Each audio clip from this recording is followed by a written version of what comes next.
There's a quiet assumption people make about you when you prefer staying at home. They think you're avoiding life. They think you're afraid. They think you're missing something important. And maybe you've wondered that yourself.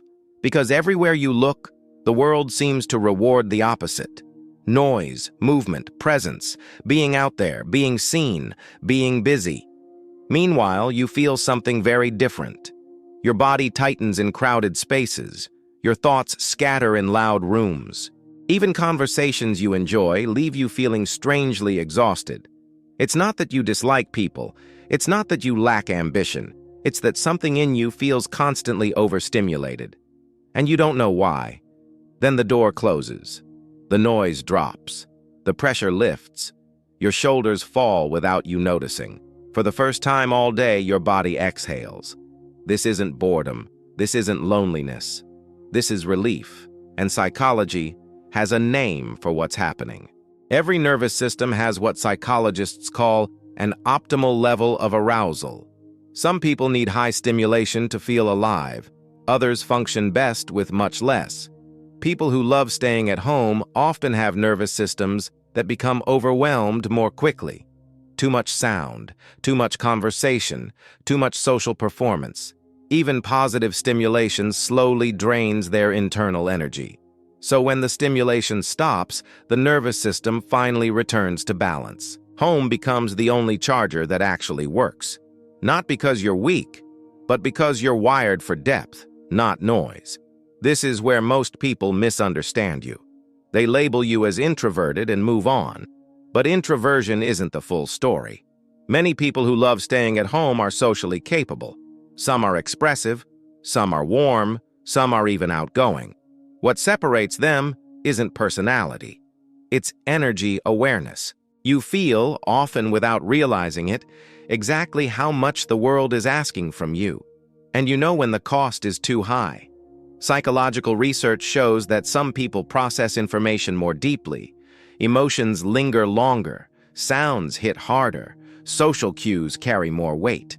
This deep processing is linked to creativity, empathy, and emotional intelligence. But it also means overstimulation comes faster. So your instinct isn't to escape the world. It's to protect your nervous system. Home becomes a filter, a boundary, a place where intensity can finally settle. Outside, almost nothing is under your control.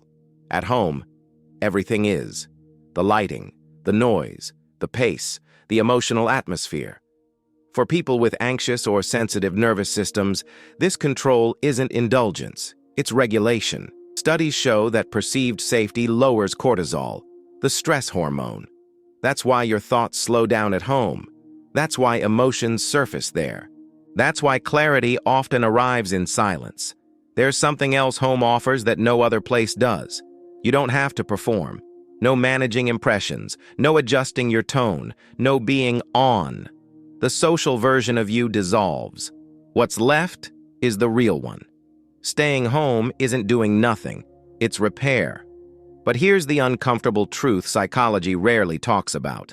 Sometimes people don't choose solitude. They are trained into it.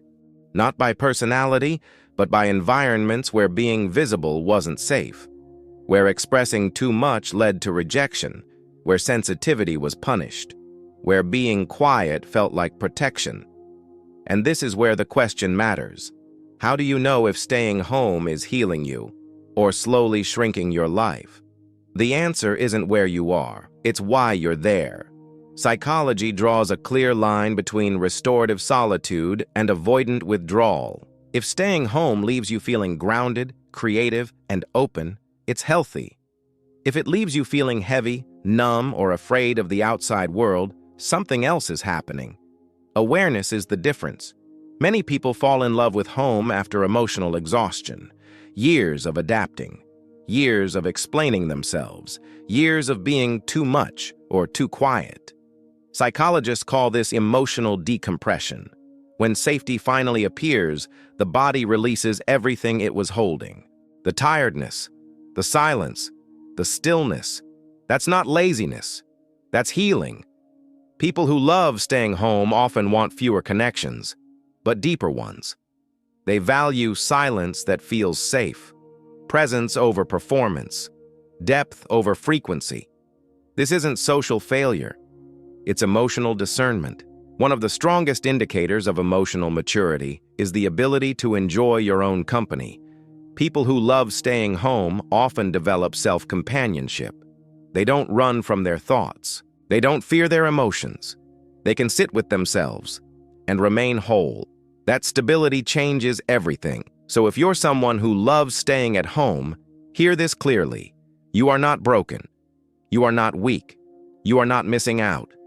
You are discerning. When the world deserves your energy, and when it doesn't. You don't live for noise. You live for meaning. And in a culture addicted to stimulation, that quiet strength is rare. The real psychology of people who love staying at home is not about comfort. It's about self-awareness, knowing your limits, protecting your peace, and choosing a life that doesn't exhaust you. If this video felt like it was describing you, this channel exists for people the world often misunderstands.